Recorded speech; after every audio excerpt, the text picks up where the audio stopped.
Brought to you by Agilus Diagnostics.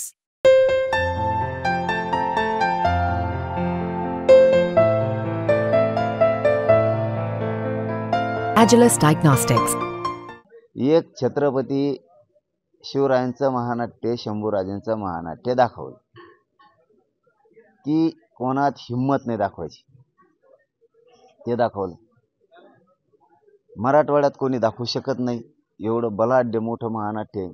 आम्ही धाडस केलं. पोरं होतं त्या टायमाला, आम्हाला काही कळत नव्हतं. पोरं होतं आम्ही दाखवण्याचं. सविस्तर ऐका आता, मला ते सांगायचं नव्हतं पण सांगायची वेळ आली आता. हा, एक पोरं होतं, दाखवायची वेळ आली. शिवरायांचा, छत्रपतींचा आमच्यावरती विचाराचा पगडा आहे.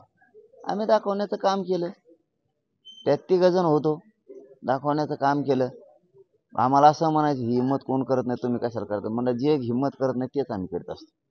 हा, आणि मराठवाड्यात पहिलं शंभूराजे महानाट्य आम्ही दाखवण्याचं एक धाडस केलं. छत्रपतीमुळे जागृती व्हावी, जनजागृती व्हावी, छत्रपतींचे विचार, हिंदुत्वाचे विचार जावे समाजात, म्हणून ते एक समाज जागृतीसाठी केलेला कार्यक्रम आहे. इतिहासाची जनजागृती करण्यासाठी तो केलेला कार्यक्रम आहे. तो आम्ही केला.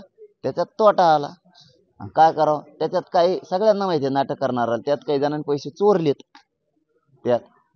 मग ते आलं आमच्याकडं. तर गल्ला नव्हता बी, हजारो साक्षीदार आहेत त्याला. म्हणजे सविस्तर मीडियावर सांगायला लागलो मी, गल्ला मनोज जरांगेकडे नाही, पैशाचा आहे त्याच्याकडेच, त्याला सगळं माहिती आहे. हां, इथपर्यंत क्लिअर आता. त्याच्यामुळे आम्ही नुसते गोळा करून आणून द्यायचे, कमी पडले याच्याकडून घे त्याच्याकडून घेईन, त्यांना नेऊन द्यायचे.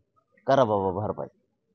त्यांनी केव्हा म्हणायचं तोटा आला, कधी म्हणायचं फुल पैसे गोणी भरून आले, तर कधी म्हणायचं कमी आले. आता हातातच त्यांच्या.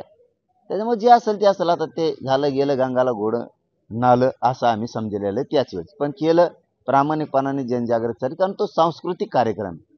हा, सांस्कृतिक कार्यक्रम आहे, लक्षात ठेवा सगळेजण. त्यामुळे आम्ही केला. आला तोटा आता ते काय करावं, त्याला आलं तर काय डोक्यात दगड घालता का आता?